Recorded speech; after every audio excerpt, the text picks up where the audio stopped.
O Evangelho do Cordeiro Eterno, o Evangelho do Cristo de Deus, o Evangelho que é a boa nova em cada geração, que anuncia luz, sol, alegria, esperança. Hoje eu vou ler para você e vou ler com você aqui no livro do profeta Isaías, carregado de palavras de Deus, carregado de evangelho, carregado de promessa, carregado de esperança eterna. Isaías, o maravilhoso Isaías. E nesse capítulo 32, ele fala da vinda de um rei e também dos servos desse rei, que governariam com retidão como príncipes do bem no mundo. E que cada um deles seria um esconderijo contra o vento, um refúgio contra a tempestade, seriam como torrentes de águas em lugares secos, ou ainda como uma sombra de uma grande rocha numa terra quente e sedenta, onde você corre em busca da sombra. Aí ele diz que, diante da presença desses seres, desses príncipes do Espírito, os olhos daqueles que veem não ficariam ofuscados, não haveria ostentação nessa manifestação. Os ouvidos, ao contrário, não ficariam machucados pela expressão dessas verdades, antes se tornariam atentos. Os corações dos que têm medo de viver, medo de crer, nesses dias, diante dessa expressão tão saudável, tão linda, tão pura, tão verdadeira, desses príncipes do Espírito, esses corações não ficariam temerários, antes se abririam para compreender. E a língua dos gagos aprenderia sem nervosismo, porque gagueira é um nervoso que se aplica na dimensão oral. E a neurologia da fala em estado excitado e descontrolado, haveria tanto acolhimento e paz que até os gagos falariam pronta e distintamente.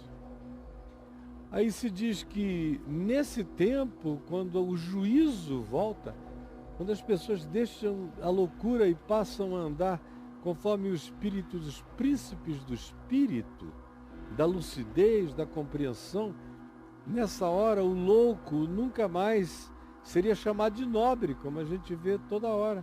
O louco, que num mundo de gente racional, sensata, sábia, seria diagnosticada como louca, mas no mundo onde faltam os príncipes do espírito, o louco é tratado como nobre.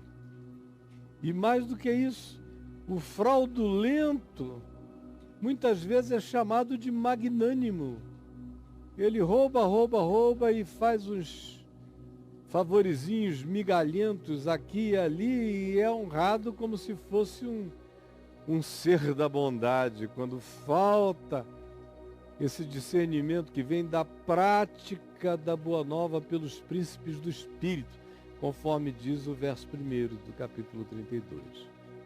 Então, se fala que porque o louco fala loucamente, o seu coração obra, faz, produz o que é iníquo, para usar de impiedade e proferir mentiras contra Deus, contra a vida, contra o próximo, contra tudo, ele é um fraudulento da vida, é um estelionatário filosófico, estelionatário político, estelionatário em todos os níveis possíveis.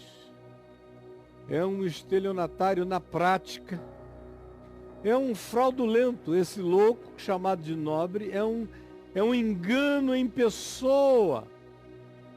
Passa para alguns loucos e tolos como ele por magnânimo. Fala loucamente coisas iníquas, impensadas, cheias de ódio, de violência.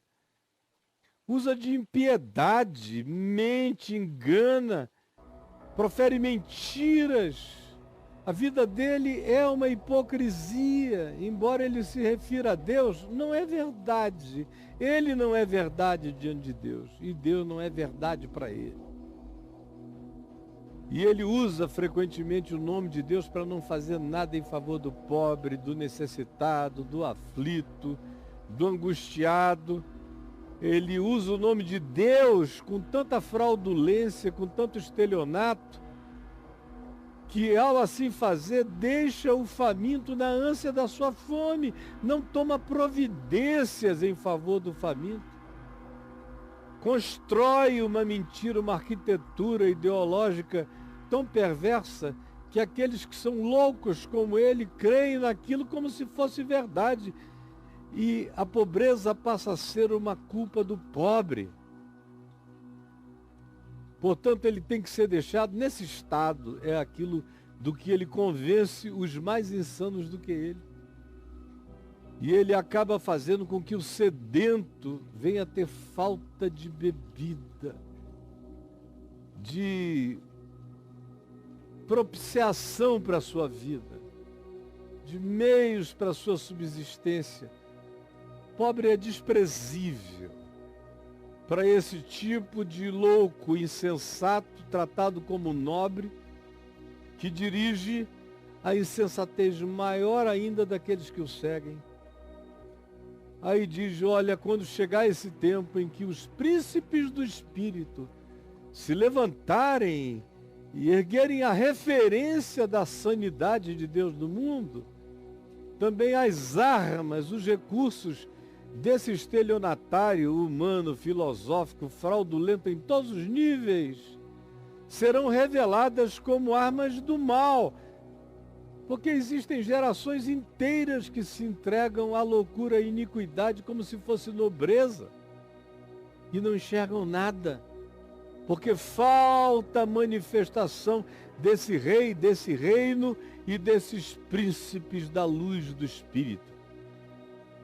Então, esse que maquina intrigas para arruinar os desvalidos, com palavras mentirosas, com uma construção ideológica perversa, ainda quando a causa do pobre seja justa, ele a torce.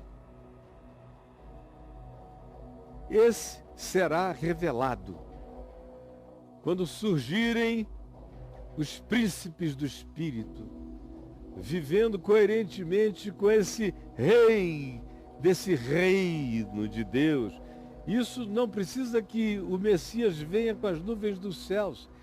Isso é uma atitude, isso é um levantar da consciência contra a iniquidade, a insanidade, a loucura dos tempos, das horas nas quais o insano se torna aquilo que os homens obedecem e seguem. No entanto, se diz mais o nobre, segundo Deus, segundo o Espírito de Deus, projeta coisas nobres. Você, pelos frutos, os conhece. Ele não planta espinheiros e nascem figos. Ao contrário, a semente do que ele semeia dá o fruto da sua semeadura. E na sua nobreza, na sua dignidade, na sua coerência, ele perseverará. E ninguém o vencerá. Os tempos com as suas loucuras passarão. Mas esse que é príncipe do Espírito do Reino de Deus prossegue. Então o verso 9, que é onde eu quero começar a falar hoje, diz assim: levantai-vos, mulheres, que viveis despreocupadamente. Nesse tempo em que tudo está invertido, o fraudulento é tratado como magnânimo, o iníquo, na sua mentira, fazendo o pobre para passar necessidade, é exaltado todavia. Nesse tempo em que a realidade se inverte contra o significado da vida, Isaías de repente introduz a história das mulheres desses homens, que naqueles dias, que não são dias como os nossos, em que praticamente não existem mulheres vivendo despreocupadamente, mas há muitas sim. Porque a mulher do iníquo, até que o iníquo seja apanhado, vive despreocupadamente. A mulher do insano, até que a insanidade dele seja manifesta, em geral vive despreocupadamente. E Isaías diz: vocês que são mulheres desses loucos, que viveis despreocupadamente, ouvi a minha voz, diz o Senhor. Vocês, filhas, que vivem confiantes, dizendo: nós não seremos atingidos. Eu digo: inclinem os ouvidos e ouçam as minhas palavras, diz o Senhor. Porque daqui a pouco, não muito tempo, daqui a 1 ano e dias, vereis tremer tudo aquilo no que vocês colocam a sua confiança. Sim, vocês que hoje andam confiantes, porque acreditam que o poder de vocês será perene, eu digo: não vai haver colheita boa, não será bom resultado, não haverá colheita. Não a que vocês estão esperando. Vai chegar um outro tempo e não vai demorar. Por isso, se diz: tremei, tremam. Vocês que vivem despreocupadamente, como se não houvesse amanhã, confiadas nas estruturas da iniquidade, da fraudulência, da mentira, vocês vão conhecer o poder da verdade. Por isso eu digo: tirem as roupas de vocês, fiquem peladas, nuas, vistam panos de saco, como era comum na antiguidade, como sinal de humilhação. Tirem as vestes da ostentação e vistam as vestes do quebrantamento, enquanto é tempo, enquanto é dia. Porque aquilo que o homem semear, inapelavelmente ele ceifará. É só uma questão de tempo. Naqueles dias, baterão no peito por causa dos campos aprazíveis e por causa das vinhas frutíferas que já não existirão. Vão lembrar, como eu tenho visto declarações de vez em quando, das mulheres dos homens mais poderosos dessa terra há poucos anos atrás, com saudade do tempo em que as vinhas e os vinhos e as benesses pareciam ser inesgotáveis.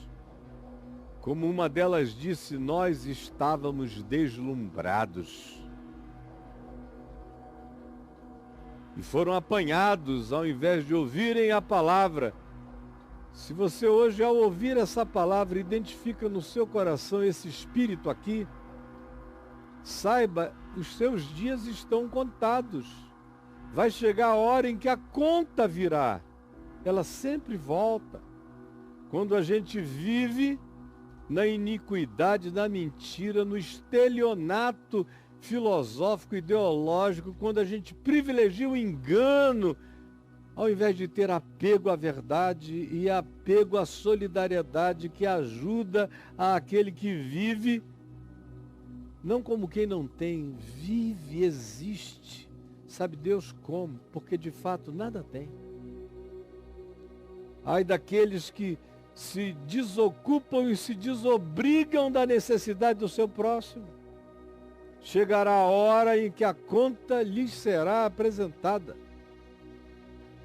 Então o Senhor diz: sobre a terra do meu povo virão espinheiros e abrolhos. Vai chegar o dia em que as vinhas da sua confiança, do seu conforto, da sua arrogância, vão dar lugar aos espinheiros e aos abrolhos.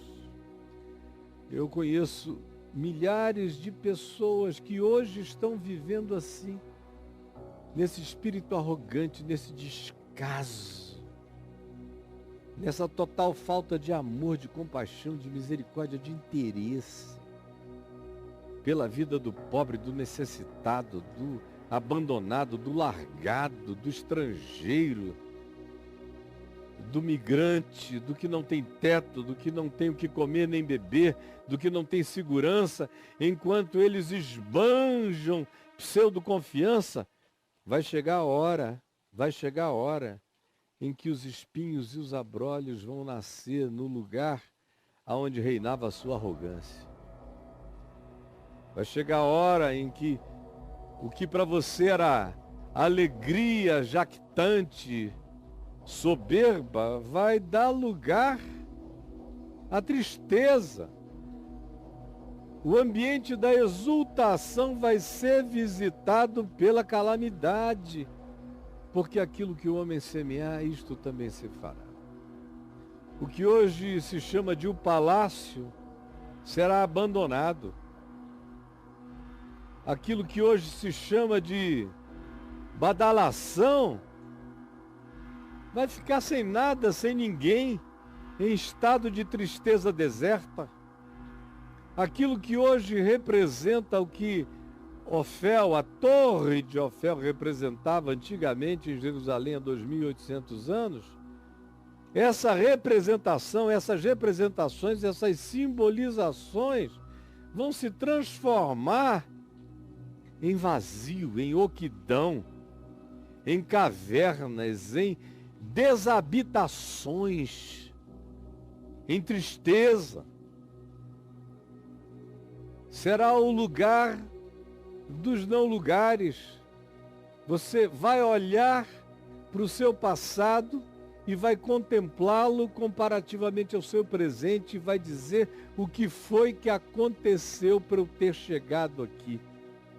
Foi você ter se regozijado na fraudulência, na mentira existencial, ao invés de ter andado com o rei, sendo um dos príncipes do espírito, sendo um esconderijo contra o vento, um refúgio contra a tempestade, torrentes de águas em lugares secos, sombra de grande rocha em terra sedenta, abrindo olhos, soltando línguas, deixando todos livres e abominando a fraudulência, a mentira de existir. O palácio de hoje, o palácio da glória mentirosa, será abandonado. As simbolizações do seu poder vão servir de pasto a coisa nenhuma, vai virar capim. Simbolicamente falando, virará capim. Não vai sobrar nada. E assim vai ser, preste atenção, olha para mim. E assim vai ser por muito tempo, até que você se quebrante. Até, como diz o Senhor a Isaías, até que se derrame sobre nós o Espírito lá do alto. Até que se derrame sobre nós o Espírito lá do alto. Antes disso, nada. Sem a sabedoria, sem o Espírito do reino de Deus, o que virá como consequência é o fruto da mentira, do engano, do estelionato. É querer plantar violência para colher paz. É desejar plantar ódio para colher boa vontade. É mentir de manhã e de tarde e esperar colher verdade à noite. É loucura, é insanidade. Embora haja loucos o bastante para chamarem a esse de o meu nobre. E a consequência de se viver assim, de se inverter os valores desse modo, achando que isso não tem consequências, é que se ficará nessa situação calamitosa, até o que nós chamávamos de o palácio da glória se transformará no palácio dos espinhos, dos abandonos, das tristezas. E no caso aqui da palavra de Deus a Isaías, é dentro de 1 ano e um pouco. Para nós hoje, quem quer que viva assim tem seu prazo estabelecido nos céus. E o único que não sabe de fato qual é o prazo é você. Mas com certeza você o tem. Até, e assim será, quando esse dia chegar, até que se derrame o Espírito lá do alto, nada vai poder mudar a sua sorte. Nada e nenhum poder, nenhuma mandinga vai poder alterar aquilo que você semeou, que é o que você colherá. E se não está colhendo agora, me ouça enquanto é dia, enquanto é tempo, enquanto é hora. Chegará a hora em que os espinheiros vão brotar das suas nádegas. E a sua cama de descanso vai se transformar em cama de espinhos. E grande será a sua tristeza e agonia enquanto você se ria no tempo da calamidade de outros. Até que se derrame o Espírito lá do alto, será assim. Então, se você se quebrantar, se você entender, se você se converter, se você mudar o seu espírito, trocá-lo pelo espírito da fraudulência espiritual e da mentira, que só você não enxerga, é uma loucura. Enquanto você não enxergar e viver segundo essa mentira, e não aceitar o espírito do reino de Deus, que desimpede, que dá liberdade de expressão, que faz o gago falar, que tira o medo, que abre os olhos dos cegos, que ensina a ler, que ajuda a ver, a instruir, que desimpede os ouvidos das pessoas para que elas de fato compreendam a verdade. Até que esse dia chegue, até que se derrame o Espírito lá do alto, será assim, conforme em nome de Jesus Isaías disse. E conforme em nome do Deus de Isaías eu digo a você, que está me ouvindo agora, hoje, me sento aqui com a autoridade do Espírito de Cristo, sem nenhum titubeio como Isaías, sabendo que o que sai da minha boca é pura e límpida verdade. Enquanto você não se quebrantar, não mudar seu coração, não acolher o derrame do Espírito lá do alto, que convence do pecado, da justiça e do juízo, enquanto for assim, sua calamidade é certa. Mas no dia em que você acolher o derrame do Espírito da verdade e se quebrante de todo o coração, então o deserto se tornará em pomar. Isso é lindo. Na hora que você abrir o coração, na hora que os valores hoje invertidos derem lugar aos significados verdadeiros do Evangelho em você, quando o Espírito lá do alto se derramar e mudar o seu entendimento, compreensão, pastoreados pelo engano, quando isso acontecer, então o deserto se tornará em pomar. E o pomar vai crescer como um bosque. O pomar é pequeno, tudo vai crescer. O deserto vira pomar. O pomar se transforma num bosque. Que maravilha! O juízo, que aqui não é o julgamento perverso, o juízo que aqui pode ser traduzido por sabedoria, bom senso, verdade, equidade, o juízo habitará no deserto até o lugar ermo. Nesse dia e nessa hora vai ser visitado pela luz, pelo entendimento.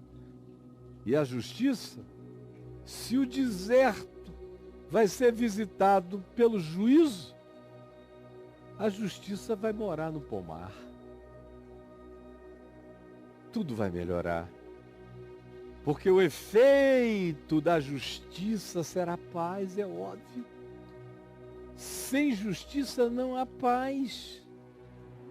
Quem é que disse a vocês que é possível termos uma casa cheia de injustiça, um ambiente comunitário, congregacional cheio de injustiças, ou uma família, ou um país cheio de injustiça, ou um mundo onde 2.300 seres humanos detêm o poder e os recursos de 60% dos 7 bilhões e meio da população.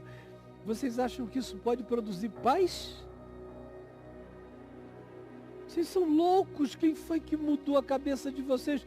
Só pode ter sido aquele que transforma a iniquidade em nobreza, a injustiça em ideologia. Porque o efeito da justiça sempre será a paz. Sem justiça nunca haverá paz. E o fruto da justiça é repouso e segurança. A gente fica vendo os projetos de segurança para o país. Esse país nunca terá segurança enquanto o que estiver mais presente entre nós seja a iniquidade, as diferenciações, o desprezo, o descaso para com o pobre, a não necessidade de botar tudo que se tem em educação, no abrir dos olhos aos cegos para que vejam, em compreensão, ao invés de se falar mentiras, se falar e ensinar a verdade. Enquanto o que seja honrado seja o que desenobrece, e aquilo que é nobre seja ridicularizado, enquanto for assim, enquanto não houver justiça, não haverá paz. Nem na tua casa, nem no teu mundo, nem no país, nem no planeta. Porque o efeito, o resultado da semeadura da justiça é que traz a paz. E o fruto da justiça, o resultado da justiça, produz repouso e segurança. Ninguém consegue repouso e segurança botando armas nas ruas, dando permissão para as polícias matarem, liquidarem, eliminarem de maneira louca e fascista. Não, não é assim. É a justiça, é a distribuição, é diminuir o abismamento entre os seres humanos, para que aquele que tenha não tenha demais, e para que aquele que não tenha de menos. É a ideologia de Jesus, do Evangelho.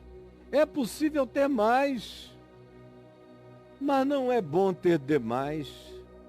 É possível ter menos, mas não é bom para ninguém que se tenha de menos. Porque no demais e no de menos se produz o vácuo da injustiça, e a injustiça carrega consigo a insegurança, a violência, para sempre. Não nos permite o repouso. Será que o que eu estou dizendo, eu estou falando numa língua marciana, que não dê para você compreender? Que são palavras de luz, de lucidez, de bom senso, de verdade. Que são do Evangelho, que não são de nenhuma ideologia política, são da política de Deus e não da dos homens. Quando for assim, o Senhor diz, quando for assim, se assim um dia for, e só assim, quando o efeito da justiça traga a paz e o fruto da justiça produza repouso e segurança para sempre, na nossa vida, nas nossas ruas, na nossa mente, na nossa alma, então o meu povo habitará em moradas de paz. Não vai ter que chegar em casa olhando para um lado, olhando para o outro, com medo de ser assaltado, panicado, apavorado o tempo todo. Enquanto a prioridade não for a produção da justiça, não se terá segurança, nem repouso, nem paz. Essa é a profecia que ninguém pode arrancar da minha boca, porque ela é eterna. E a história inteira a comprova como verdade de Deus. Mas, se entendemos isso, então o meu povo habitará em moradas de paz, e só então. Em moradas bem seguras, e só então. Em lugares quietos e tranquilos, e só então. Sem medo. Hoje as pessoas têm medo dos lugares solitários, dos lugares quietos, dos lugares tranquilos. Elas querem morar uma em cima das outras porque têm medo de que nos lugares quietos e tranquilos elas sejam destruídas, roubadas e mortas. Porque onde não há justiça não há paz, onde não há paz não há tranquilidade nem repouso. Mas quando o meu povo entender isso e buscar isso e praticar isso, então eles morarão em moradas de paz, onde a porta da frente e de trás podem ficar abertas, em moradas bem seguras, não porque têm guardas, mas porque são guardadas pela justiça, e o fruto é paz. Em lugares quietos e tranquilos, porque não se tem medo da tranquilidade, porque não se tem medo do que possa vir num lugar distante. Isso, minha gente, ainda que chova, ainda que haja saraivadas, ainda que haja um derrame súbito de chuva e gente morra, ainda que venha o que a natureza produza, se nós fizermos a nossa parte, se nós organizarmos a natureza das nossas compreensões, nem a implacabilidade do que seja impacto natural sobre a terra poderá nos atingir. Ainda que haja saraivada, ainda que caia o bosque e seja a cidade abatida por qualquer perversidade, a gente se levanta e refaz tudo de novo quando a mente da gente tem esses fundamentos. Por isso aqui se conclui dizendo: bem-aventurados vós, bem-aventurados sejam todos aqueles que semeiam, que plantam junto a todas as águas. Olha que coisa linda. É o cara que escolhe botar a boa semente junto das águas, ao invés de ficar com essa magia de pensar que pode semear espinhos no deserto e que vai colher macieiras, que pode semear ódio para colher então justiça e paz, que pode semear violência para habitar então seguro. É louco, é insano. Mas bem-aventurados sejam todos vocês que escolhem a boa semente e semeiam junto a todas as águas, aonde a vida favorece. Esses serão os felizes. Esse é o ser humano feliz, essa é a família feliz, essa é a igreja feliz, esse é o país feliz. E se for diferente disso, não haverá bem-aventurança de Deus prometida para nenhum outro projeto de existência. Bem-aventurados vós os que semeais junto a todas as águas. Onde houver água é aí, onde houver umidade é aí que eu vou semear o que é bom. Vocês que semeiam onde há a receptividade do bem, a umidade, o humus, que também provoca a humildade, que também provoca o acolhimento, que também provoca a aprendizagem, que também, em assim sendo, muda a consciência e a compreensão. Bem-aventurados vós os que semeais junto a todas as águas e dais liberdade ao pé do boi e do jumento. É uma expressão antiga linda, né? Deixa o bicho livre. Deixa o bicho livre para ir, para vir. Bem-aventurados vocês que acabaram os lugares de confinamento. Bem-aventurados vocês que abriram mão das prerrogativas tirânicas de fazer até o boi e o jumento ficarem amarrados o dia inteiro. Bem-aventurados vocês que têm prazer na liberdade e não no controle. Bem-aventurados vocês que têm prazer na liberdade e não no controle. Quem não entendeu, porque de fato está todo obturado, entupido, tomado do pior espírito, porque nenhuma palavra pode ser mais simples, mais sã, mais lúcida, mais reta, mais verdadeira, mais insofismável de um lado e mais implacável em relação a todo aquele que contra ela luta, se levanta. Por mais que se fale em nome do Senhor, por mais que se diga que tudo que se esteja fazendo de mal seja em nome de Deus, o Senhor Deus não está à venda. O Senhor Deus chama de bem aquilo que até um ateu produza e chama de mal aquilo que os crentes em maldade criam. O Senhor Deus não se deixa impressionar pelos cânticos da sua boca. O Senhor Deus só reconhece a verdade, a sinceridade e o fruto justo e digno da sua vida e do seu coração, porque pelos seus frutos os conhecereis. Senhor Jesus, eu sei que humanamente falando, essa minha palavra é desprezível, especialmente em terra de loucos, de insanos, de gente com a consciência toda obturada, bloqueada, onde um véu espesso lhes foi posto no entendimento e na compreensão, de modo que eles, vendo com os olhos, não enxerguem, ouvindo com os ouvidos, não compreendam.